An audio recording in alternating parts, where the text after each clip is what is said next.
So do you want to go ahead and go to In the Mecca now? Yeah, absolutely. Yeah. Yeah, so for about 8 years, she doesn't publish a poetry anthology. And one of the things that's happening in that moment is obviously the civil rights movement is becoming increasingly prominent in the 50s after the 1954 Brown versus Board of Education decision, freedom rides, etc. And as the 60s wear on, a new movement arises, right? The Black Power movement, perhaps sort of inducted by Stokely Carmichael saying, "We want Black power," in a rather famous speech, right? Colloquially, this movement is understood to want autonomy, right? If the civil rights movement is kind of generally at a kind of baseline level understood to seek integration, and of course, the civil rights movement is actually more complicated than that. But if that's the sort of basic understanding, right, Black power is seeking autonomy. And it had a corollary, the Black arts movement. The best known author of this was Amiri Baraka. The best known contribution is Kwanzaa, which was invented by this sort of effort, the Black arts movement's effort to create an autonomous Black culture. And Brooks is deeply interested in the Black arts movement and in Black power. So as the 60s wears on, she ends up going to this Black Writers Conference organized by the Harlem Writers Guild veteran John Oliver Killens. Now, the previous year, that guild in 66, that meeting had become really important because of a Melvin Tolson, Robert Hayden debate. Melvin Tolson and Robert Hayden were both poets. They're both Black poets, but Hayden claimed that he was a poet who happened to be a Negro. To which Tolson replied, "I'm a Black poet, an African-American poet, a Negro poet," right? The two for Tolson are inseparable. And those conferences were actually subject to a kind of schism in African-American literature. And Brooks shows up the following year in 67, and she sides with Tolson effectively, right? She takes the side of the Black arts movement. She champions Baraka. She casts her lot with the new generation. And the poems that you read, the Sermon on Warpland and the second Sermon on Warpland, are from this phase of her career, right? When she's a part of the Black arts movement. The Sermon on Warpland, the epigraph comes from Ron, as he was known then, Karenga, later known as Molena Karenga, who created Kwanzaa.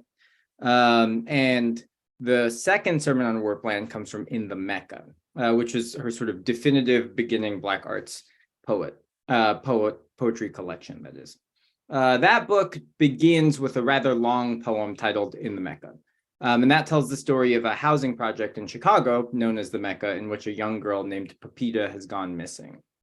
According to Brooks, that girl, Pepita, is quote unquote junk and jewels, right? She is both the filth of her surroundings and a gem. And the two are in fact inextricable, right? Pepita is, greater than the impoverished and violent conditions into which she was born. She's a gem, but she remains still junk, right? And while she's missing, her mother is, knocking on doors, asking neighbors if they've seen her. And the law arrives quite late, right?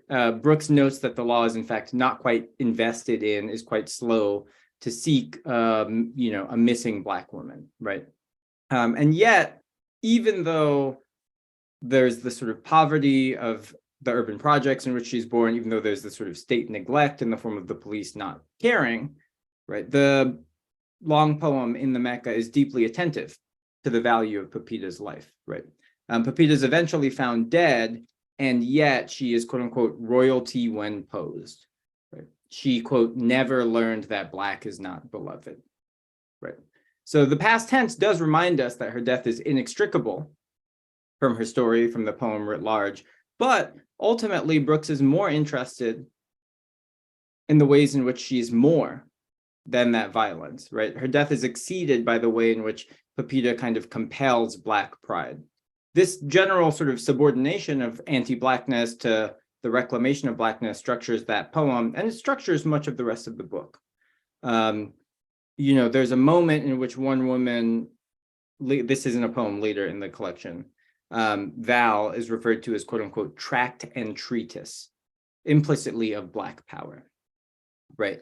So where there may be a group of men earlier in the poem who are raising their fists, expressing a kind of desire for Black power politics. Val, this Black woman, is the politics, right? Her life is this sort of greater reclamation of Blackness that's not separate from the violence of anti-Blackness, right? That's effectively the context in which the second sermon on Warpland emerges, right? It's the last poem of that book. But already by that point, we know that Brooks is deeply interested in not pretending that there's no violence against Black people, right? She knows better. She's not pretending that there isn't poverty. Again, she knows better. She's deeply attentive to it. She's not pretending there's no sexism, right?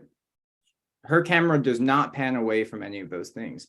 And still, right, even so, she wants to imagine that there's a way to value these people who are made not separate from, but by the unfair and oppressive conditions that they experience.